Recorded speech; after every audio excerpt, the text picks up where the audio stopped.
Brandon mentioned it earlier when we were discussing this topic, and I think you might want to add something here, and if not, okay. But sometimes I say that, and then you're like, I have nothing to say. But being willing to go to this role model and being willing to serve. Hello, hello, hello. I'm Sam. I'm Brandon. I got him. And this is the Middleton Methods podcast, where you get to be a fly on our wall to get practical tips, gain insight, and laugh at our expense. Welcome.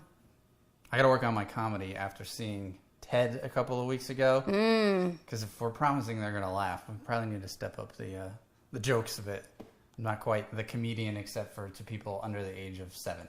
And it takes me a minute. I gotta be really comfortable before I just start letting out. My jokes are definitely interesting. Yeah. But I make my friends laugh a lot. We got a great show for you this week. We're gonna keep it right to some punchy items. Punchy items. It's a topic that always comes up. I'm gonna beat people up. Yeah, it's the 5 things you need to succeed. But before we get to the 5 things you need to succeed, we definitely need to talk about the Middleton Madness. I love that soundbite we have with that one. Yeah, that's my voice. I did that. On a really bad day. Just went and recorded. Yep. What was the madness? It was a busy week. It's a busy time of year. For me, and you probably don't realize it yet. You'll realize this in the next week or two. But the madness is definitely that in Florida, school's out this week. This is the last week of school.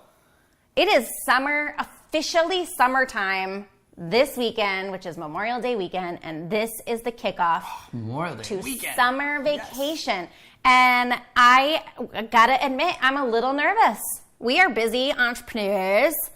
Last year felt like any normal summer. Because this year's a little different with the school and the different school and time and all that stuff. I mean, they have camp and stuff, but camp ends at a certain time, and then that kicks in the aftercare, or you got to get a sitter to make sure we get time to work, and it's all this stuff we're juggling, and I'm like, oh my goodness, this is going to be crazy. Decisions we got to make. And now that they're getting a little older, we have to be a little bit more conscious of how much time they take off school. So I'm telling Brandon, they're out for the summer. This is kind of the time if we're going to take a trip or two or, go off with the kids somewhere. This is probably the best time of the year to go do it. It's a little culture shock to me. I'm used to, if you want to go somewhere, we just go whenever we want. We're not limited to summers. We can, but realistically, it makes sense to go do it over the summer. Mm-hmm. And me, I'm a little... Well, and babysitters are available more in the summer than... during the school year when they have a busy schedule. That's right. Our main girl's out of college for the summer, so she's said she's totally at our full disposal for the summer with the kids and stuff. So it's this is prime opportunity here. So it's a little mad because it's just wow. Reality is hitting. That's almost 6 months through the year already. I don't know if any of you guys have realized that, but it is the end of May, and next week is June, that's halfway through the year. Oh my goodness. 2018 is halfway over. So that is the madness. The kids getting out of school is marking complete madness for the next 2 months while they are out of school for the summer. But anyway, let's get into our main topic today. We really want to talk about the 5 things you need to succeed. And before you get to the first one, I want to emphasize that funny little word called success. Succeed, right? Succeed. Succeed is not necessarily financially. It's not necessarily the car you drive, the house you live in, whatever. Please take this and personalize it to you. Whatever you define success as at the season in your life right now. I like that. So that's a feeler if you're gooder. in the survival mode season, right, and you're in the grind or in your new relationship, new parenting, those success as a new father for me was just being able to get, 3 hours of sleep, right? Success was very different, right? Success was just... Success as a mom was keeping that child alive another day. Right, that was a new experience. Right. Oh my gosh, I got to keep this baby alive. Yes. So take these things, personalize them to where you're at right now. But we're talking more about on the business side today. So we will say personalize these and stuff like that. But this is more how to succeed in business, these tips. So do keep that in mind. The business of life. No, the business of marriage. It's the business of business. We're It's not all talking about business. marriage today. It's all business. Well, I guess number one, have a thick skin, and you can have that in your marriage success as well. But you're going to hear a lot of no's and not as many yeses in business, and we can attest to that. Totally attest to that. But you're going to hear a lot of no's. People are going to judge you. People are going to criticize you. You just have to put on your armor and have a thick skin and just charge right through it and keep your eye focused on the prize, what you want, and what is your why will carry you a long way with keeping a thick skin, right? Mm-hmm. Don't take things personal. That was still a lesson that I am working on, because when you're in business, especially in a service business, we have a relationship with our clients. We have a relationship with customers, right? And if you get any sort of negative feedback or drama, it can be, or a no, you can kind of take it personal. Yeah. And that wastes time. It wastes emotional energy, and you don't need it. We have an upcoming podcast where we're going to really talk about your value and your worth. And I think that, especially starting out, like knowing that what you want and knowing that value in yourself really helps have that thick skin, like you get better and better at taking what you would call a rejection, right? Because you want a certain opportunity or a certain path to go one direction, and it doesn't always go that way, right? But when you're really secure in knowing if that opportunity doesn't work out, it's just because there's another one right around the corner. And I've always been a little bit more laid back on, I want things to go through, but I don't desperately need things to go through, right? Like I just have a little bit different of funny enough, I'm such a hard puncher, direct and to the point, but I'm a little bit more laid back and relaxed on that. Like if it's not at this opportunity, then it's another one or whatever, right? Yep. So just knowing that in the back of your mind will definitely help you have that thick skin. And I tell you, there was a certain point where all those people that were telling me no, that fired us for a while, fired us up. Yep. When we were in survival mode, people telling us you can't do something actually really charged us, especially because we were a team. Mm-hmm. A lot of people thought we were going to fail. They were literally peeking behind corners, waiting for us to fail and stuff. So you're used to hearing those no's. I just had a conversation this week with RJ about a deal, and it wasn't a deal that was going to go through. And I was like, oh, okay, all right, on to the next one. I'll call you later. He's like, yep. The more no's you get, it gets you closer to a yes. So no big deal. And then we wound up selling that deal anyway, and closing on it tomorrow. Nice. So. Whoop whoop. Number 2 is have a rainy day fund. I know this is a lot harder when you're in survival mode. It's harder to put aside money.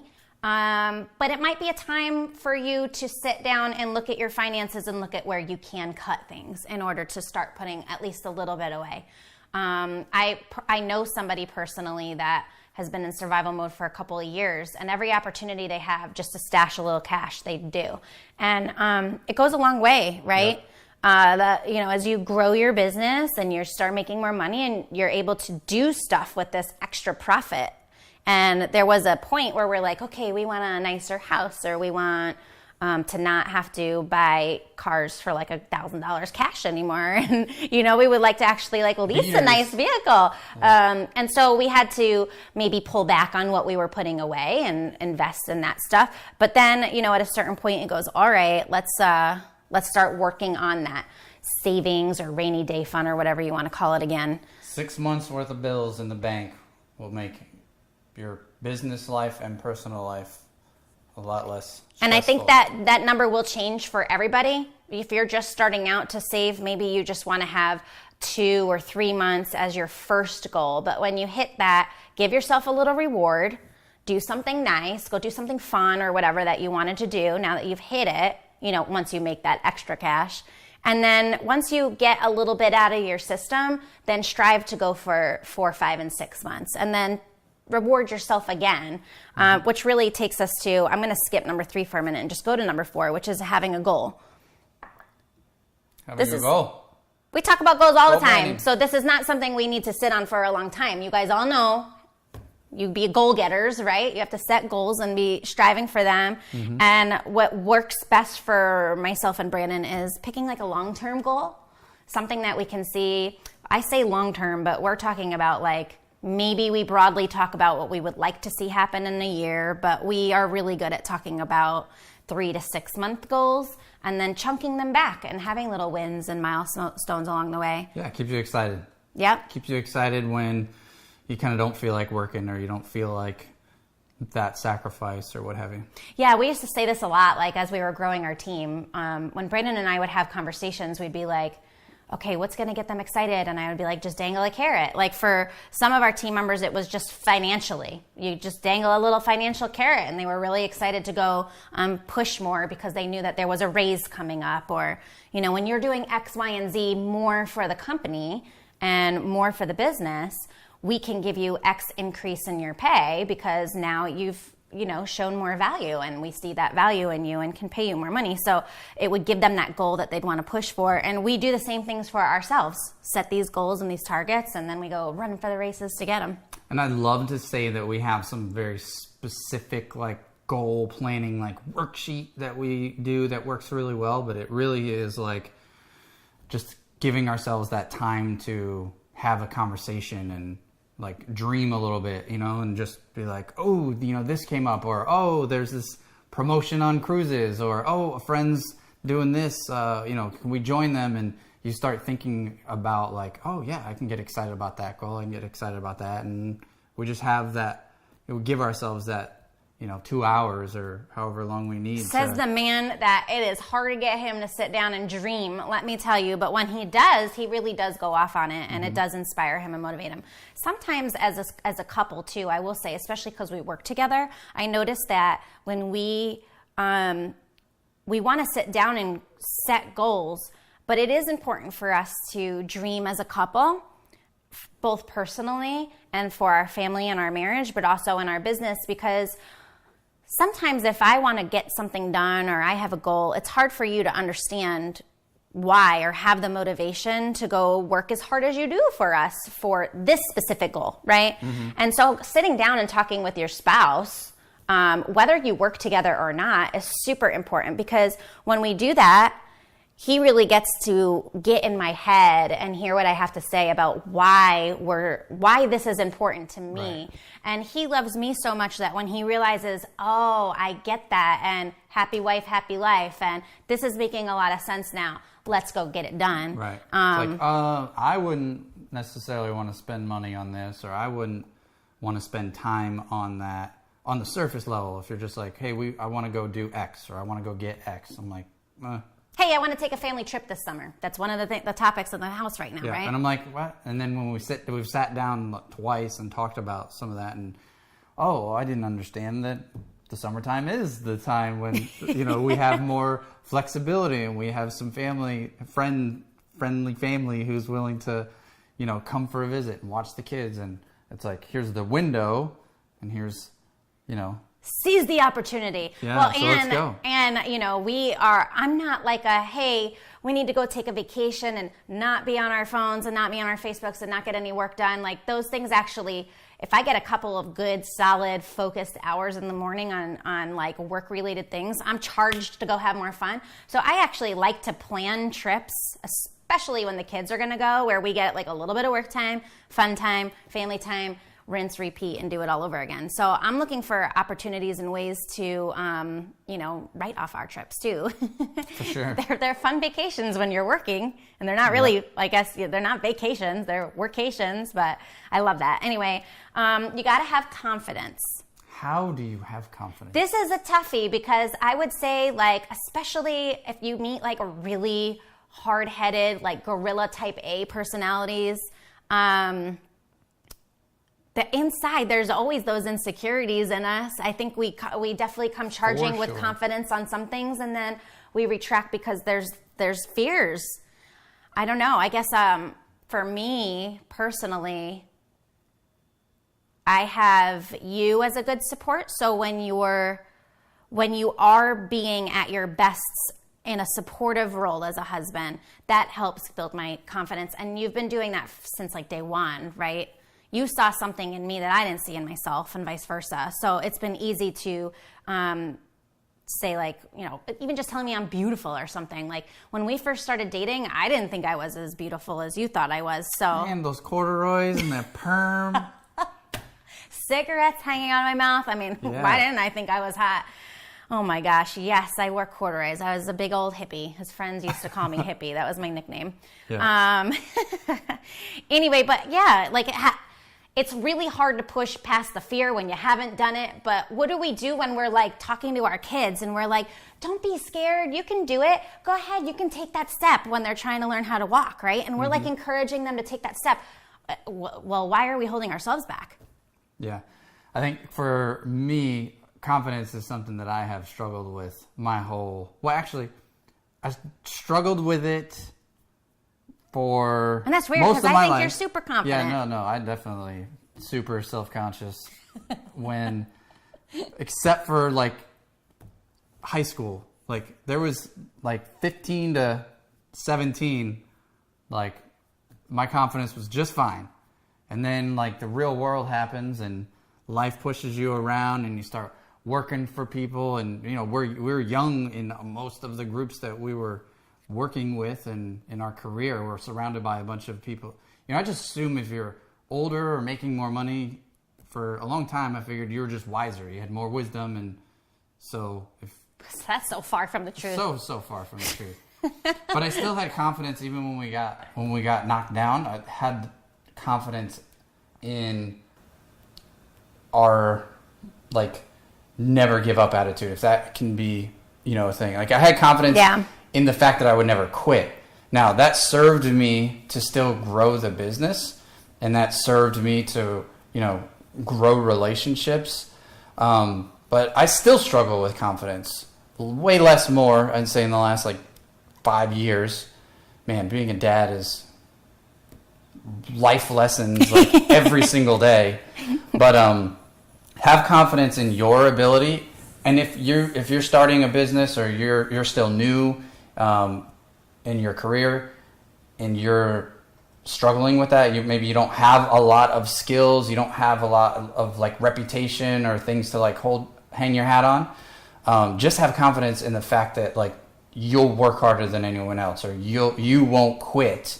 That kind of never say die attitude is something that definitely gave me confidence, enough confidence to keep going. And I'm telling you that because I'm speaking from experience. Like, that is, still don't have a lot of it figured out. Still working on that. You got enough confidence. I realized you didn't even shave today. You have enough confidence to not shave. You can't see that from the camera.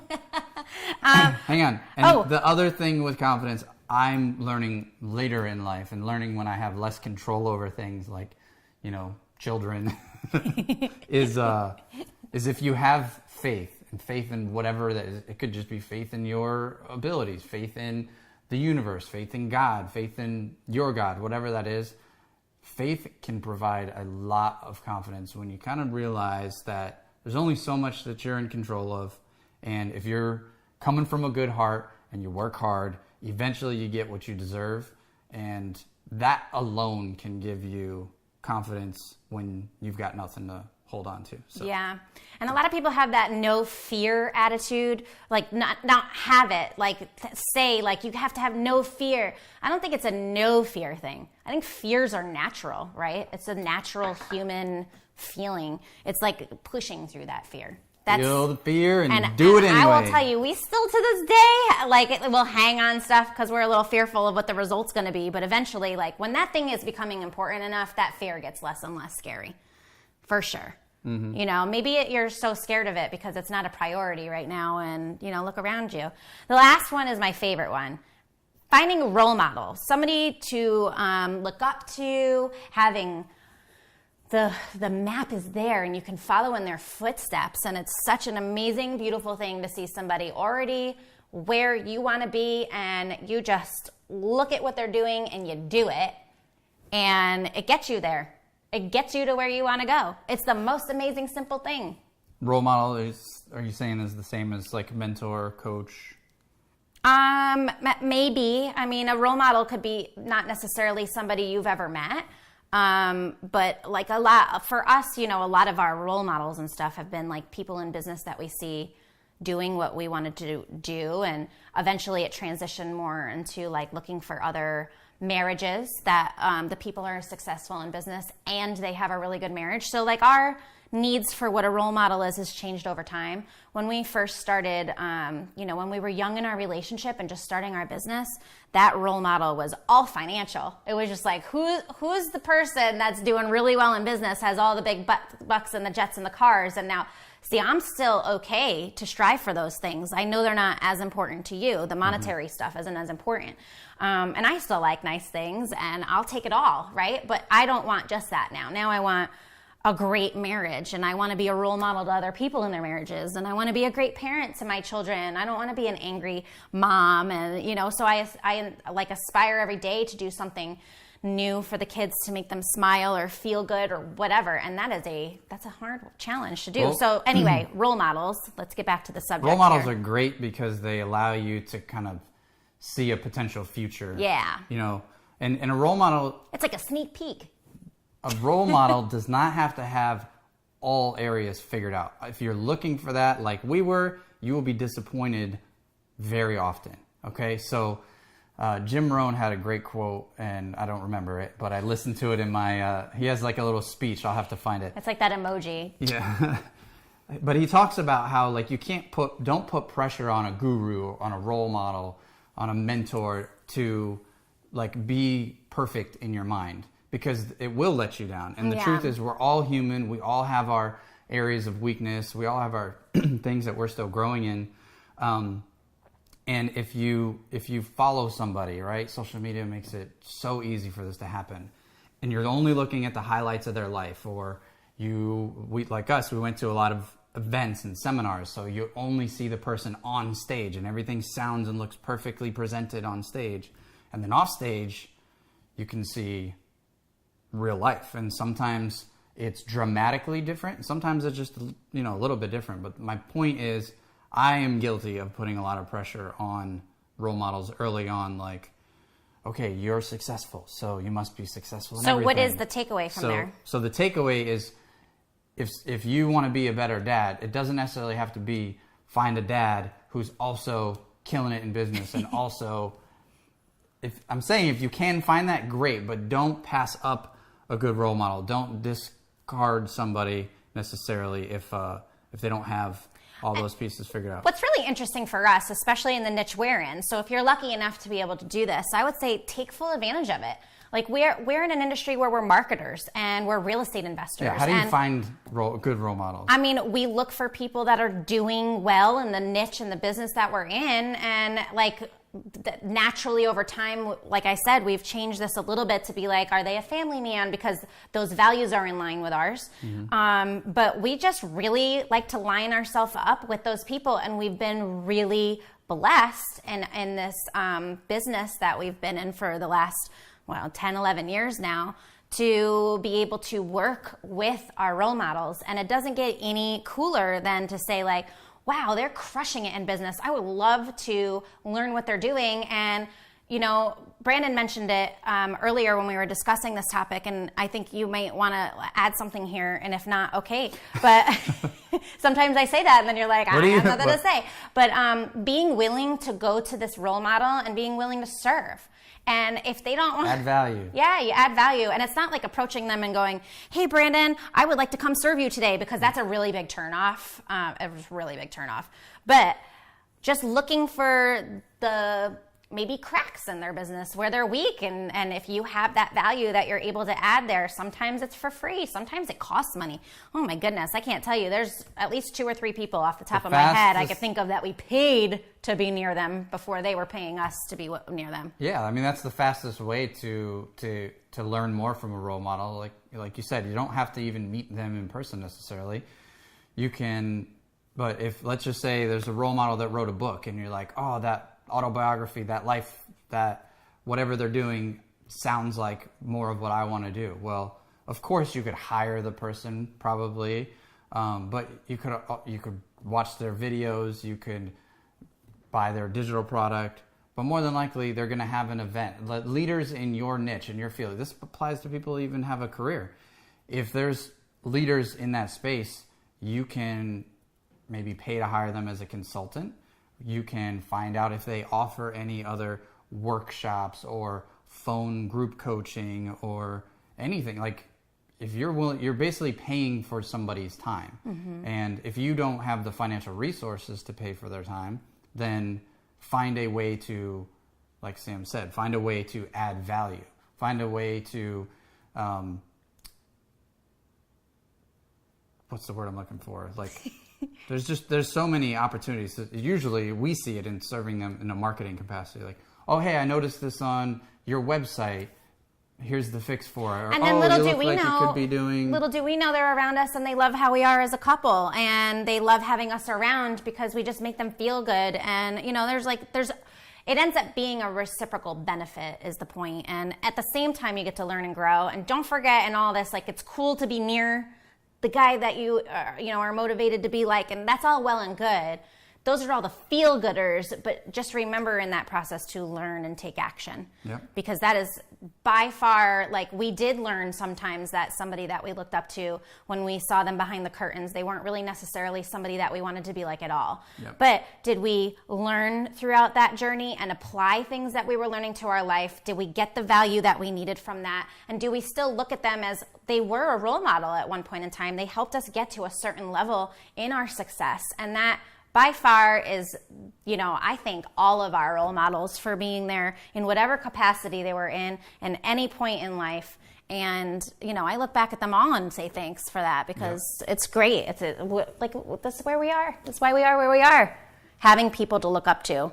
But, ultimately it is up to you. So you got to go and take action. Mm-hmm. Let's transition for a minute over to B's No BS business tips, because with success, is like we're talking about business success. And I think you wanted to give a little tip today to our people. Yeah, I just want to remind people that you need a budget. You need a budget, whether I'm talking with a client in our business this week, and I'm like, well, you have not looked at the P&L, right? A profit and loss statement. Like, that's a budget. I'm talking with you about, should we take this cruise or should we do this vacation or that vacation? I'm like, we need to consult with the budget. There needs to be a budget for these things. And so I'm like, if I'm thinking this, then I need to share what some of the research that I did was. So just, we can do, and we will do, an entire topic about this. I have a couple of guests that I want to bring on to go deep into this topic. But go and just Google household budget templates. And there is why are you smiling at me? I figured if I smiled at you, you would smile more and then not look so like, I mean, you asked. I was just smiling at you. Goodness gracious. I'm going to be like smiling and talking all the time. That just makes me blush. See? You are blushing. Yeah. Hey, I did not interrupt you. I just was smiling at you. Google it. He's got a good smile. Google has pre-made templates of spreadsheets, right? Google Docs. These spreadsheets that are awesome and really help you think of all the different categories, all the different potential expenses, and separate them from, like, these are the necessities and these are discretionary, and it makes it really easy for you to have a P&L for your life. It makes it easy for him. I don't like doing this stuff. Yeah, I know. I just want to go have fun. That's why I'm doing it. Live life at, fly by the seat of our pants. That's why I'm doing it. And everything. Because I do it in business. To do it at home is so liberating. Liberating. Mm-hmm. He's burning bras over here today.